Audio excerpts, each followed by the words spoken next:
Rasulillah Sayyidina Muhammad bin Abdillah wa ala alihi wa sahbihi wa mawalah. Amma ba'du, subhanaka la ilma lana illa ma'alamtana innaka antal alimul hakim wa ma utitum minal ilmi illa qalila innahu min Sulaimana wa innahu bismillahirrahmanirrahim alla ta'lu alayya wa kuni muslimin nasrun minallah wa fathun qarib wa basyiril mu'minin. Wallahu ta'ala bi kitabi wa huwa asdaqul qailin. A'udzubillahi samil alim minas syaitonir rajim. Alladzina yattabi'una rasulan nabiyyal ummiyyal ladzi yajidunahu maktuban indahum fit Taurati wal Injil. Wa qala aidan fi akhir ayat alladzina amanu bihi wa azzaruhu wa nasruhu wattaba'un nural ladzi unzila ma'ahu ulaika humul muflihun. Wallahu a'lam bishawab. Shadaqallahu lazim wa shadaqa rasulul karim wa nahnu ala zalika minas sayyidin wasyadirin walhamdulillahi rabbil alamin. La ilaha illallah la mawjuda illallah, la ilaha illallah la ma'buda illallah, la ilaha illallah la makhluqa illallah, la ilaha illallah la maqsuda illallah. Bismillahirrahmanirrahim. Allah la hawla wa la quwwata illa billah. Astaghfirullahaladzim, astaghfirullahaladzim, astaghfirullahaladzim wa atubu ilaih. Al-Fatihah ila hadrati sayyidina wa habibina wa syafi'ina wa maulana Muhammad sallallahu alaihi wasallam wa ala alihi wa sahbihi wa azwajihi wa dzurriyyatihi wa ahli baiti wa liman wala bi baiti ajmain subhanal abai al-fatihah aimatil mujtahidin wa muqallidin fid din wal ulama'il amilin wal fuqaha'i wal mufassirin wal muhaddisin wal qurra'i was sadati sufiyatil waqi'in wa ahli dzikri wa tawhid bi hadzal baladi minal muslimin muslimat wal mu'minat summa ila arwa'i masyayina wa masyayina wa asatirin wa asatirin wa ila mu'allimin kutubil ladina ta'alamna wa 'alamna wa 'ala baqina sallallahu anta wa'ana bi ulumihim naf'am barakalana wa lidinika wa linnasi ajmain. Sayyidulillah ilahul Fatihah. Bismillahirrahmanirrahim. Alhamdulillahi rabbil alamin. Ar-Rahmanir Rahim. Maliki yaumiddin. Iyyaka na'budu wa iyyaka nasta'in. Ihdinas siratal mustaqim. Siratal ladzina an'amta 'alaihim ghairil maghdubi 'alaihim waladdallin. Amin. Ya Rabbi bil Mustafa balik maqasidana wa ghfir lana ma madha ya wasi'al karami. Ya Rabbi bil Mustafa balik maqasidana wa ghfir lana ma madha ya wasi'al karami. Wa habibul ladzi turja syafa'atuhu likulli hawlin minal ahwali muqatami. Ya Rabbi bil Mustafa baligh maqasidana wa ghfir lana ma madha ya wasi'al karami. Ya Rabbi bil Mustafa sughna ziyaratahu wa tahlana al-ilma ya dzal judi wal karami. Ya Rabbi bil Mustafa baligh maqasidana wa ghfir lana ma madha ya wasi'al karami. Ya Rabbi bil Mustafa zurna rizqa wasi'a farij biha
Makanya kita harus senang, harus bahagia, harus gembira.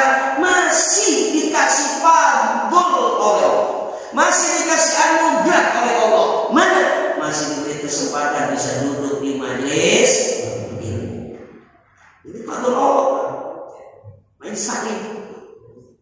Kita udah sering lah padilah daripada kita duduk di majelis taklim.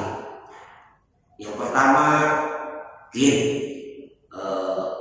lebih baik daripada kita sholat sunnah 1000 rakaat dengan duduk di majelis ilmu. Lebih baik daripada sholat 1000 rakaat. Coba bayangin, sholat sunnah ya. Kira-kira di sini ada nggak yang sholat sunnah 1000 rakaat?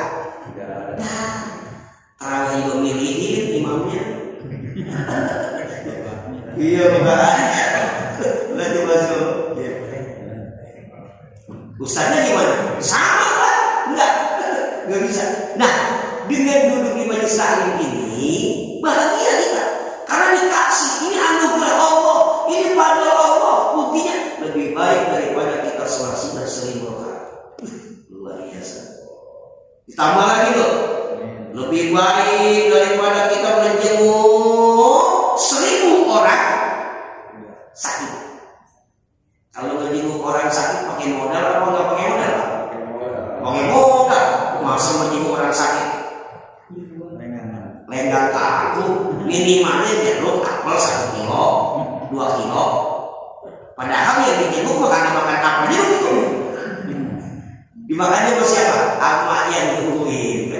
Nah, itu dengan duduk di majelis taklim, kira-kira nih dalam satu hari nggak mungkin kita. Bahkan dalam satu hari kita nggak bisa menjenguk orang yang sakit, karena warga di Al-Ikhwan masih sehat semua. Ya, gitu. Dan dengan duduk di majelis taklim, majelis ilmu, ini fadl Allah, ini karunia Allah. Qul bi fadlillah fa bidzalika falyafrahu.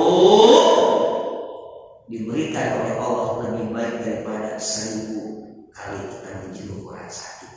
2. Ini udah sering didengar. Ini sebagai aneh aja. Yang ketiga, orang yang duduk di majelis taklim, majelis ilmu, itu diangkat derajatnya oleh Allah Subhanahu wa taala. Diampuni dosa-dosanya oleh Allah Subhanahu wa taala. Ada ibu kan ibu? Ada ibu ya, ibu. Ibu-ibu saya tanya nih, kira-kira kalau lagi mencuci pakaian suami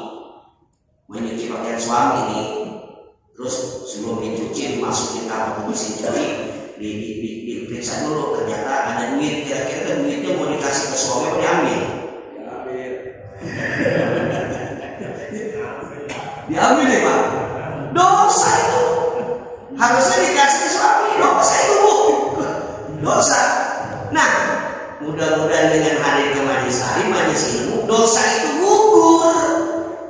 Jadi gimana? Itu.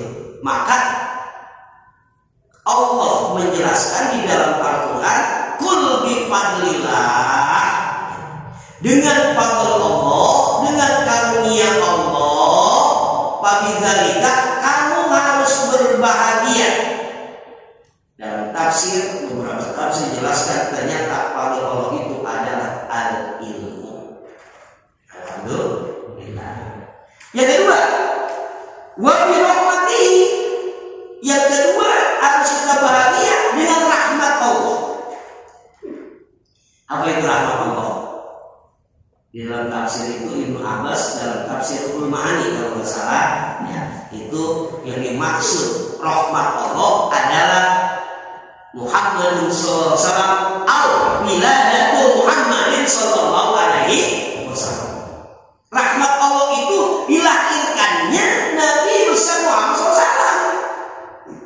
Itu rahmat, dan kita bahagia. Makanya kan kita suka ada maulid Nabi itu ya. Ini menunjukkan bahwasanya kebahagiaan kita, dan itu diperintah. Di dalam tafsir itu tunjukkan kebahagiaan kalian dengan dilahirkannya Rasulullah. Coba kalau nggak dilahirkan Rasulullah, nggak diciptain Rasulullah, nggak ada alam semesta dan sebagainya. Laulaka laulama kholatul akhlak. Maka Imam Busiri di dalam qaidahnya itu mengatakan Muhammadun sukruhu fardun alal umam. Muhammadun syukruhu fardun alal umam. Jadi bersyukur dengan keberadaan Nabi besar Muhammad SAW itu, bersyukur itu fardu, menjadi kewajiban, wajib bagi siapa? Alal umam. Bukan hanya bagi umat Rasulullah saja. Ternyata alal umam, semua umat itu bahagia, itu bersyukur dengan diciptakannya Nabi besar Muhammad Sallallahu Alaihi Wasallam. Coba kita cek Pak, di dalam surah Al-A'raf ayat 157. Mana? Alladzina yattabi'una ar-rasulan nabiyyal ummiyya alladzi yajiduna maktuban indahum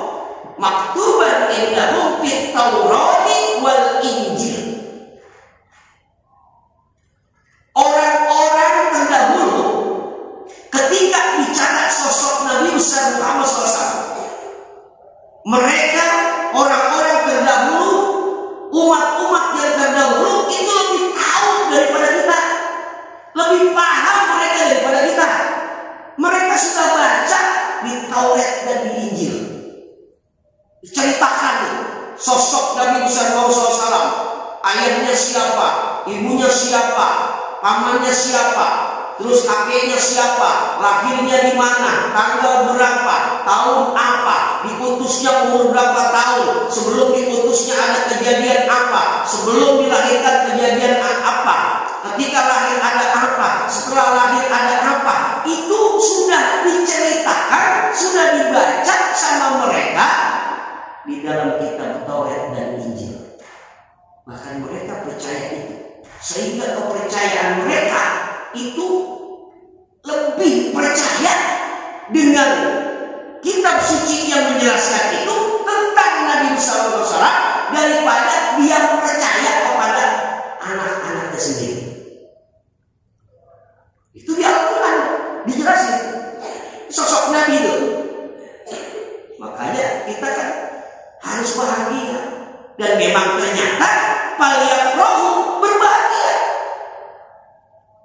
pada Allah, rahmat Allah, wiladatun Nabi SAW, dilahirkannya adanya Nabi besar Muhammad Sallallahu Alaihi Wasallam. Maka daripada itu tanda bersyukur kita, lihat di akhir ayat itu ada alladzina amanu bi ulaika humul muflihun. Orang yang beruntung, ya, orang yang beruntung enggak rugi apabila mempunyai 4 hal.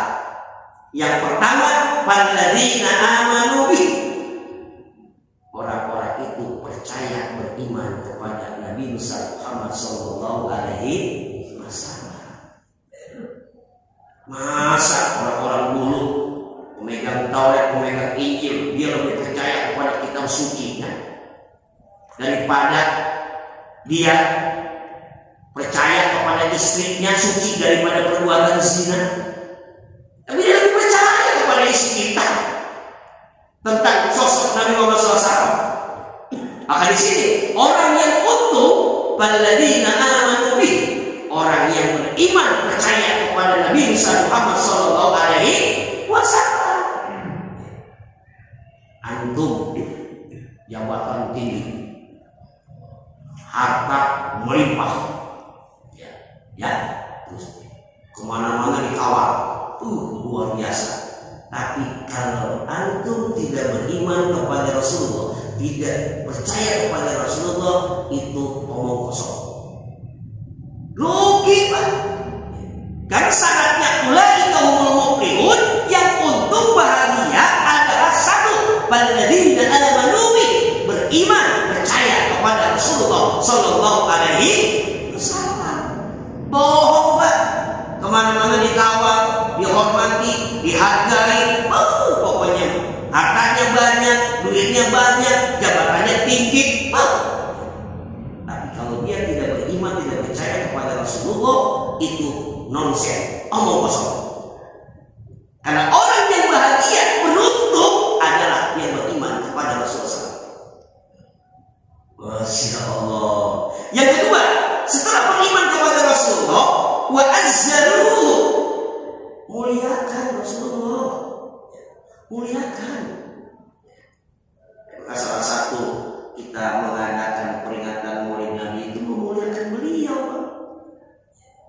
Makanya saya heran ada orang yang tidak membolehkan maulid. Heran, gitu ya. Wa azzaruhu. Kan maulid itu isinya gini Pak. Maulid ini ya isinya nih. Imam Suyuti termasuk salah satu pengarang kitab Tafsir Jalalain dan Tafsir Durrul Mansur. Tafsir Durrul Mansur itu ada 20 jilid Pak, tebal-tebal. Nah, Imam Suyuti rahimahullah itu ngarang kitabnya itu 600 kitab. Bukannya kecil-kecil kayak gini, ini Pak kitab anak-anak, kitab jenggotan Imam Suyuti. Nah, Imam Suyuti mengatakan yang disebut maulid menunjukkan bahwa kita bahagia dengan dilahirkan Rasulullah. Kata Imam Suyuti begini, kumpulin orang-orang, kumpul, terus baca pagi, baca mengaji tentang kisah Rasulullah, pulang, sebelum pulang makan gebuli udah, itu udah maulid Nabi. Bukan gebuli, bukan gebuli baik, ya apa baik. Nah, itu udah maulid Nabi. Masya Allah ya. Nah, maka ada orang yang tidak membolehkan bagaimana? Memang prosesnya berbeda. Prosesnya, proses seperti haul. Saya kasih dulu dah. Ya. Nanti timingnya mudah-mudahan cukup waktu. Seperti haul. Haul itu apa itu haul? Mengenang 1 tahun aja. Haul ke-1 ke-2. Ketika haul isinya apa? Tahlil, doa. Kadang-kadang baca maulid ya. Kadang-kadang apa lagi? Baca Quran ya. Isinya. Prosesnya itu ya. Yang saya tahu hal itu di bab zakat adanya. Di bab zakat Pak. Nah, ini dasar hukumnya. Boleh gak nih? Jangan lebih aja deh. Jangan dulu. Gak boleh tahu, gak boleh ini. Jangan dulu. Tadi dulu bro. Lihat dulu. Kita lihat dulu nih. Ya.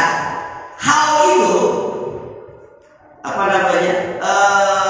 Dalam istilah fikih yang saya tahu, ketika seseorang sudah 1 tahun haul, sudah nisab dari hartanya, dia wajib mengeluarkan zakat. Kalau sudah haul, itu haul. Namun istilah haul ini dipakai oleh para ulama menjadi satu kebiasaan yang akhirnya menjadi kebudayaan. Terkait apa? Terkait etika akhlak anak kepada orang tua, murid kepada guru, sebagai apa? Pengingat, betul nggak? Nah, maka disitulah dilakukan tuh. Nah, yang jadi pertanyaannya nih, hal ini nanti murid kan? Hal ini apakah Rasulullah melakukan seperti itu atau tidak? Prosesnya kita lakukan. Ada tahlil, ada maulid Nabi ya, ada apa lagi? Baca Quran. Prosesnya apakah Rasulullah melakukan itu tidak? Halo? Ini hal yang kita laksanakan ini prosesnya. Undang orang, ada tahlilan, ada baca maulidnya, kemudian baca Quran. Apakah Rasulullah melakukan itu tidak?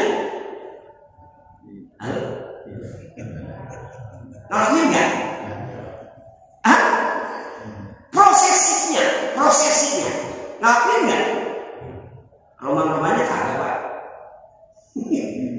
Kagak. Nah itu kan ada bid'ah. Iya, bid'ah itu ada berapa? Ada 2. Ya. Kalangan Imam Syafi'i rahimahullah ta'ala membagi bid'ah 2. 1 bid'ah mahmudah. Bukan. Bid'ah mazmumah. Yang disebut bid'ah itu, bid'ah mahmudah yang terpuji baik adalah kullu ma lam yaf'alhu an-nabiy sallallahu alaihi wasallam la yukhalifu syari'ah. Segala sesuatu yang tidak dilakukan oleh Rasulullah namun tidak menyalahi apa? Syariat. Tidak bertentangan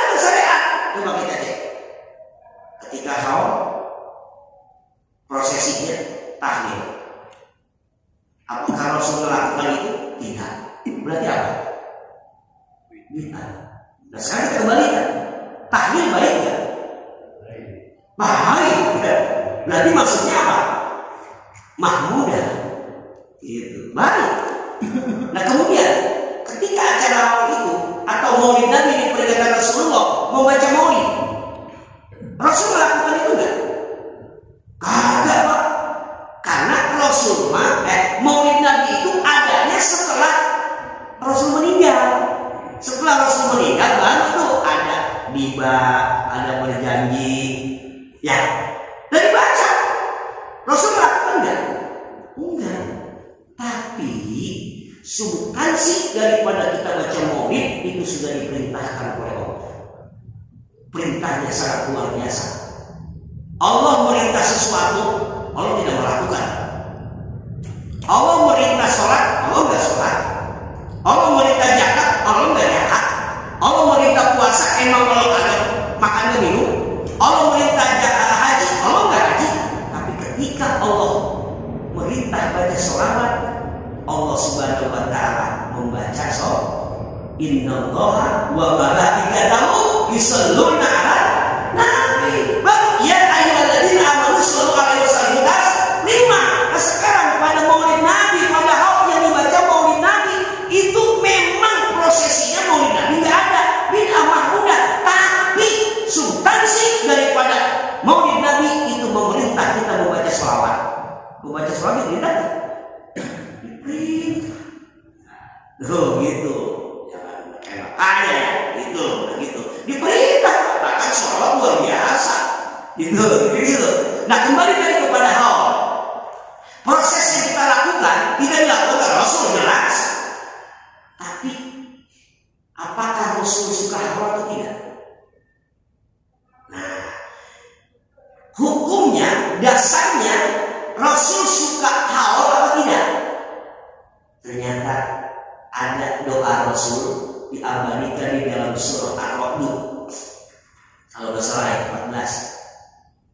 Salamun alaikum bima sobartum panikma uqbadah. Itu salamun alaikum, doa Rasul yang ada di dalam Al-Quran ketika Rasulullah setiap 1 tahun sekali Rasul itu ke Makbarah Uhud. Jabal Uhud. Kalau Bapak yang salah ada ya Uhud ya. Kuburan 70 syuhada. Itu setiap 1 tahun sekali Rasul ke situ, Pak. Doa Rasul, salamun alaikum, keselamatan bagi kalian. Salamun alaikum, keselamatan bagi kalian. Hei yang ada di Makbarah Uhud, hei yang meninggal dunia syuhada perang Uhud, keselamatan bagi kalian. Atas apa? Kesabaran kalian bima sabartum, kesabaran kalian melawan kafir sehingga kalian gugur di medan tempur. Panikma uqbadah, maka begitu nikmatnya kesudahan itu hal. Berarti asalnya hukumnya hal ada, Rasul melakukan, cuman prosesinya. Prosesnya, kalau prosesnya kan Rasul nggak ngelaksanain, tapi mahmudah. Baca sholawat, diperintah mau, ya kan? Substansinya tadi innallaha wa malaikatahu yusholluna 'alan nabi, perintah Allah. Terus baca Quran diperintah nggak? Diperintah Allah. Baik nggak baca Quran? Baik. Tahlil baik nggak? Baik. Kira-kira baca sholawat, baca Quran, baca tahlil itu bertentangan dengan syariat Islam nggak? Ada. Nggak bertentangan, Pak. Gitu. Dasarnya ada. Makanya Imam Busiri Muhammadun syukruhu fardun 'alal umam.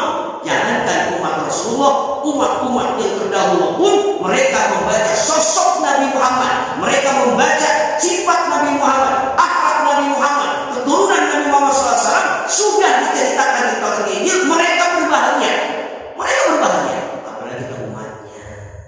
Insya Allah. Nah itu Pak ya. Nah itu. Nah maka daripada itu Pak, ada manusia ini kan diciptainnya nih. Nah ini kita lihat, kita ini posisi kita ini di mana adanya. Mari kita cek. Tapi kalau saya baca di situ pribadi saya ini, secara pribadi saya itu jauh, nggak ada di posisi yang disebutkan ini, di mana kita jauh ya, belum nyampe. Gini Pak, Allah menciptakan makhluk itu 400 jenis makhluk di daratan, 400 jenis makhluk di daratan, 600 jenis makhluk di lautan. Dari makhluk yang diciptakan oleh Allah itu yang mulia terhormat adalah manusia. Mana? Laqad khalaqna insana fi ahsani taqwim. Wa laqad karramna bani Adam. Manusia yang mulia. Kenapa? Karena manusia satu dikasih akal sama Allah, dua dikasih hati, ketiga dikasih tubuh yang sempurna. Ada tangan, ada mata. Apa gunanya akal? Al-aqlu yudrik. Dengan akal kita bisa berpengetahuan. Dengan akal kita bisa mengerti. Kita bisa memahami sesuatu. Dengan apa? Akal. Kalau yang jalan sono, jalan sini, ketawa, itu sudah tidak bisa memahami. Akalnya udah koslet. Ya. Dengan akal kita bisa mengerti, kita bisa memahami, kita bisa berpengetahuan, kita bisa belajar. Akal. Karena al-aqlu yudrik. Dikasih manusia. Yang kedua, dikasih al-qalb, hati. Wal qalbu yuhib. Hati, kalau hati itu, dengan hati itu akan muncul rasa cinta, rasa apa lagi? Sayang, rasa apa lagi? Rasa kasihan, ya, rasa benci, ya, itu semua hati. Wal qalbu yuhib. Dengan hati akan muncul rasa, baik rasa cinta, rasa sayang, rasa khawatir, rasa benci, rasa murka. Wah, itu hati. Yang ketiga, wal badanu yataharrak. Apa badan ini? Tubuh ini, badan ini ekspresi daripada apa yang ada di akal dan ada di hati. Itu tubuh. Kira-kira orang lagi banyak utang, bini minta danterin ke rumah orang tuanya, kolektor datang mulu. Kira-kira wajah bapak bagaimana? Lagi senang, lagi sedih. Bukan sedih lagi, itu mau kesal. Ya, ditanya juga kayaknya mau. Ya. Kenapa? Karena wal qalbu yuhib, rasa, dan tubuh ini sampai dia cemberut apa dan sebagainya, itu ekspresi dari akal sama hatinya itu. Ibu-ibu kalau udah ada istri bapak cemberut, cangkut, itu dia ekspresi hatinya seperti itu. Mungkin ada yang diinginkan gitu. Hanya jangan didiemin. Kalau didiemin udah kabur gimana? Kurang iman, nggak pernah tanya. Suami dari duit gimana? Ini mah memangkan yang teleponan baik. Ekspresinya Pak. Jadi coba kalau istri kita marah, ekspresinya gimana? Tubuhnya. Nah, dari akal, hati, tubuh, ini manusia tingkatannya berbeda-beda. Dengan dia menggunakan, dengan membaca ayat-ayat Allah. Beda Pak kelasnya nanti. Dengan menggunakan akal, menggunakan hati, menggunakan tubuh, ekspresi, dengan melihat ayat-ayat Allah, dengan membaca alam semesta. Maka dari situ muncul yang disebut sholihin, orang-orang yang soleh. Ya, benar ya, soleh.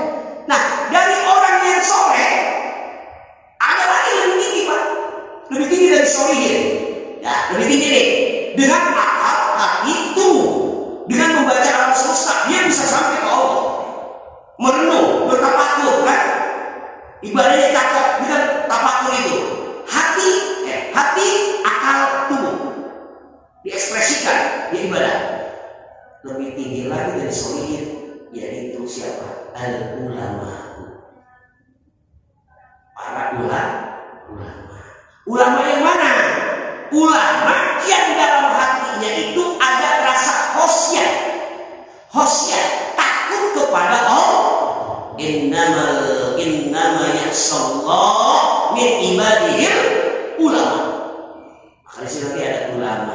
dunia ada ulama, akhirat. Yang ada rasa khasyah, takut kepada Allah, takut sama Allah. Berarti kalau takut sama Allah dia lebih dekat sama Allah. Itu ulama. Karena ada ulama yang tidak takut sama Allah. Ada nggak Pak? Ada. Kalau takut sama Allah, sama bini takut sama Allah takut. Kan lucu ya? Bahasanya, kamu bini mau takut dengan siapa? Allah nggak takut. Iya. Mah, mau ceramah atau dia nyangkut di bini muda. Berarti kalau takut mau bini ya, bohong. Tapi mau Allah nggak takut ya? Ya Allah, udah kasih duit ke sono. Apa namanya? Mau ceramah, kasih duit tuh ke bini mudanya. Terus sebelum pulang ke bini tuanya, dia mampir ke ATM, dia ngambil duit, dia tulis penceramah. Setelah bininya, hebat ya. Sama Allah karena takut, sama bini apa? Ulama Allah takutnya.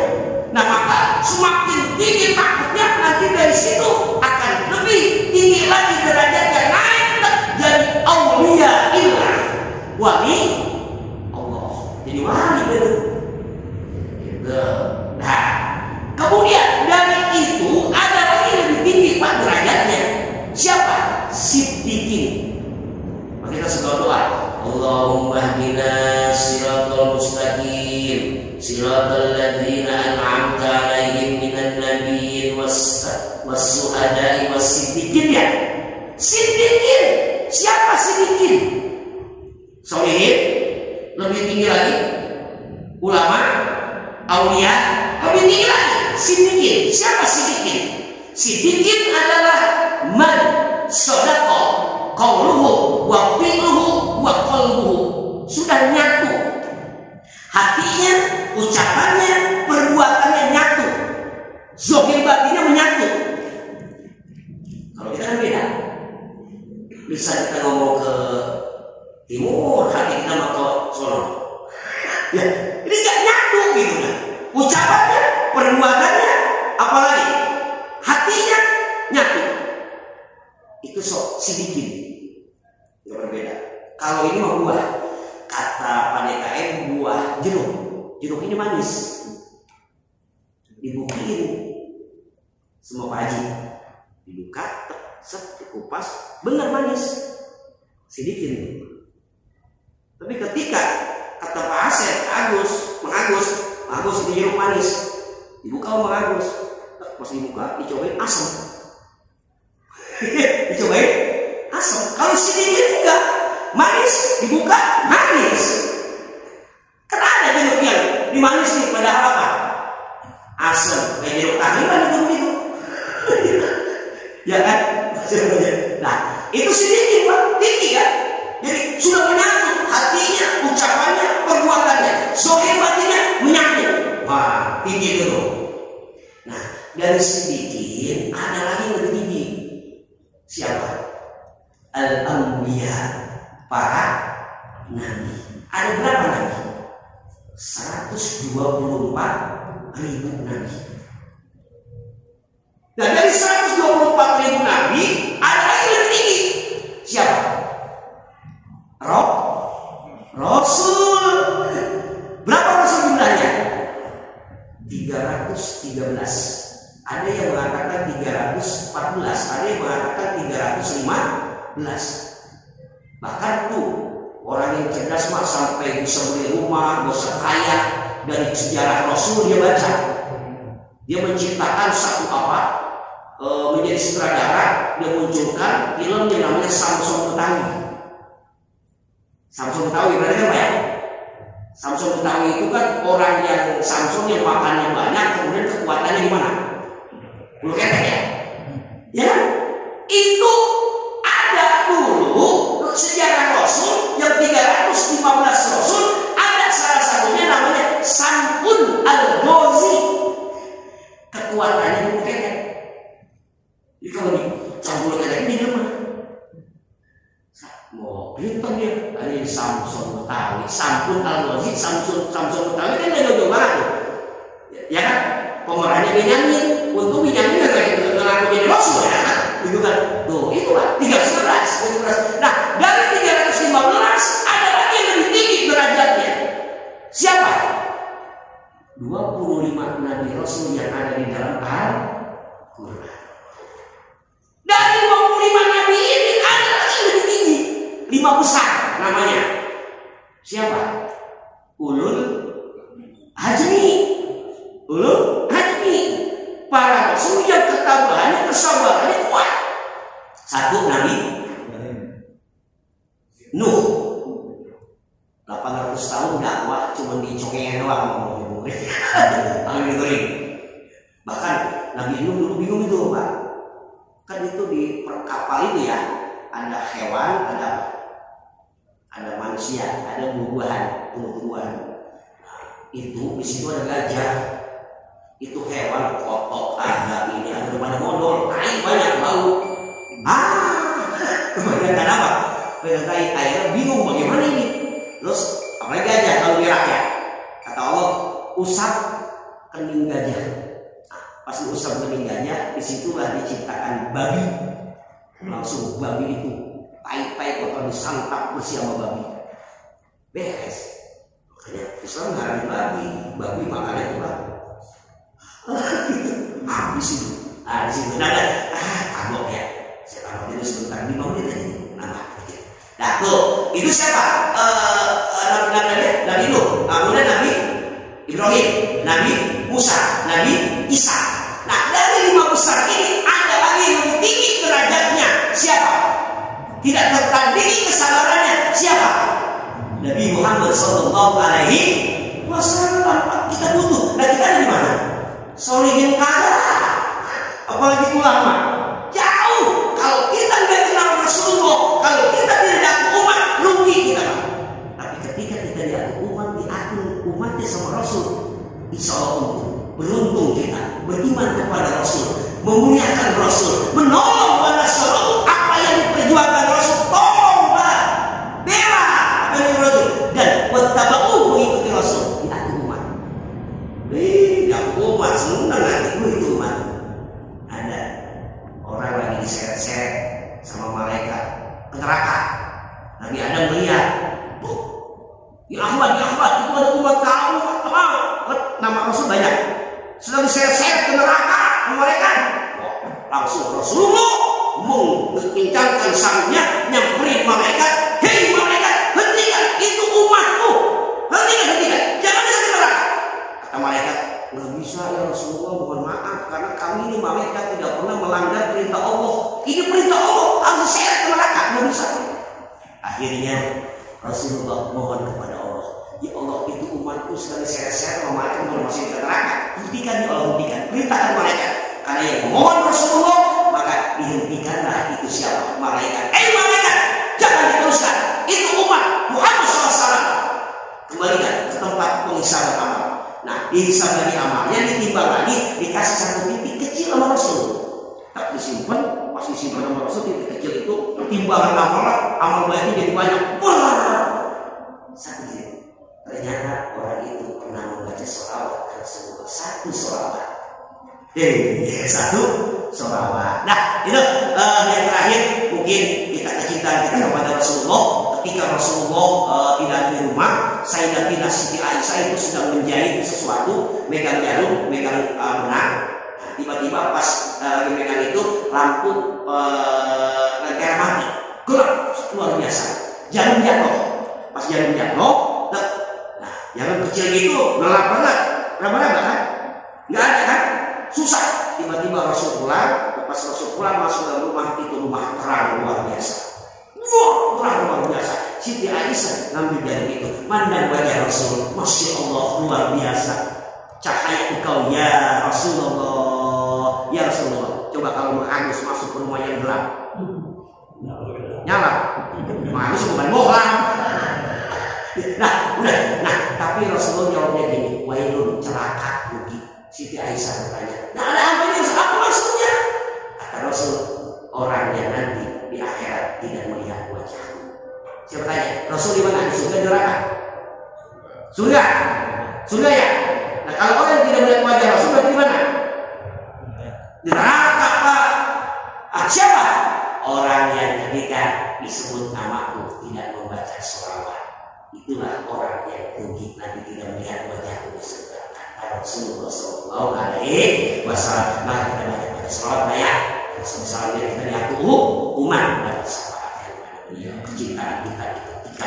Itu saja mungkin karena sudah waktu udah lewat, bahkan mohon maaf sebesar-besarnya yang benar dari Allah, yang salah kurang daripada korban daripada diri saya sendiri, mohon maaf sebesar-besarnya.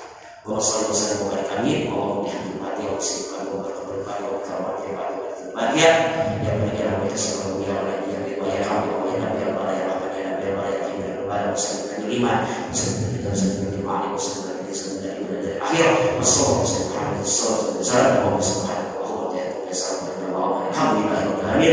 Wassalamualaikum warahmatullahi wabarakatuh.